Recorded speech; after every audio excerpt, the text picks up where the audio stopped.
वो फॉल्स देखो, उधर देखो। ये हम तकरीबन मेरे ख्याल में हम फॉल्स में पहुंच गए हैं।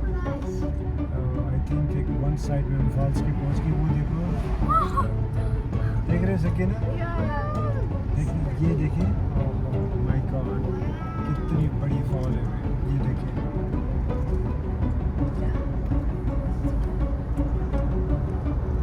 Oh my God.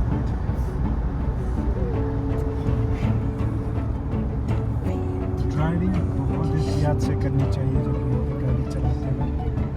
बहुत एहतियात से गाड़ी चलानी है। 50 लिमिट है गाड़ी की स्पीड का। पूरा मुझे ऐसा लग रहा है कि मैं गिलगित बल्तिस्तान में गाड़ी चला रहा हूँ। रोड्स भी इस तरह हैं, जंगल भी इस तरह के हैं।